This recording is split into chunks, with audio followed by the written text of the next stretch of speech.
شام جمعه 23 ایون سال 2023 مناقشه درینه رهبر چویکا واگنر ایوگنی پریگوژن و وزارت مدافع روسیه به نقطه اوج خود رسید. پریگوژن وزارت مدافع روسیه را عیبدار کرد که با فرمان شخصا وزیر دفاع روسیه سرگئی شویگو موقع نیروهای چویکا واگنر را هدف حمله‌های موشکی قرار داده سبب قربانیان زیاد در بین سربازان او شدند. پریگوژن گفت نیروهایش به مارش عدالت شروع میکنند تا رهبران نوبکار مقامات حربی روسیه را جزا دهند. بسیاری ها این تهدیدها را همچون کوشش تبادلات حربی قلمداد میکنند. فسبه محض با چنین اتهام به ضد پریگوژن پرونده جنایتی گشوده است. در همین حال کانال های نزدیک به پریگوژن خبر میدهند که نیروهای چویکا واگنر الکی وارد شهر رستوویل دون در جنوب روسیه شده، فرودگاه و چندین انشاءات دیگر مهم از جمله ستاد حوزه حربی جنوبی روسیه را اشغال کردند.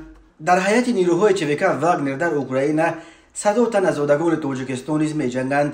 آنها اساساً محبوسان از زندان‌های روسیه اند که با وعده عفو و آزادی زودتر با چویکا واگنر قرارداد بستند. در حالی که گنرال‌های روس از جمله سورویکین با نشر مراجعتنامه‌های ویدیو از پریگوژن و نیروهایش خواست که از پشت به پرزیدنت پوتین ضربه نزنند، گارنیزون شهر مسکو و نیروهای فسبه در شهر و ولایت مسکو را با بانگ اضطراب به پا خیزانده در کوچه‌های پایتخت روسیه و شهر رستوف ماشین‌های زیر پوش از جمله بترها پیدا شدند. همین طور خبرها میرسند که نیروهای صبر و فسبه در شهرهای دون پاسگاه گذاشتند.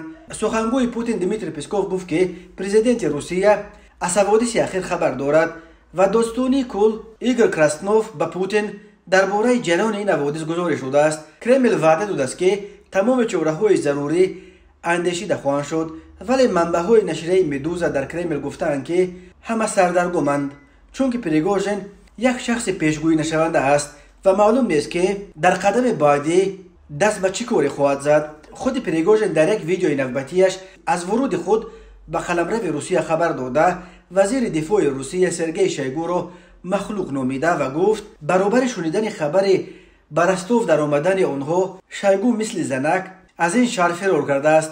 ولی پریگوژن وعده داد که شویگو و سردار ستاد کل ارتش روسیه گراسیموف را پیدا کرده برای قتل عام یا گنوسید مردم روس جزا خواهند داد. او این دو مقام حربی را به ناکامی‌ها در جنگ اوکراین و بیهوده کشته شدن هزاران نفر از نیروهای الیت ارتش روسیه را عیبدار کرد. بر اساس ماده 279 کودکس جنایتی روسیه برای آشوب مسلحانه به پریگوژن و افراد او از 12 تا 20 سال زندان تهدید می‌کند. خود او این آشوب را مارش عدالت و جزا دادن رهبران نوبکار نیروهای حربی روسیه را هدف آن می‌نامد. هنوز معلوم نیست که این مارش عدالت تا به کجا خواهد کشید و نیروهای پریگوژن بعد رستوف به کدام سمت راسپور خواهند شد و آیا نیروهای ارتش روسیه برای فرو نشاندن این آشوب دست به کار خواهند شد.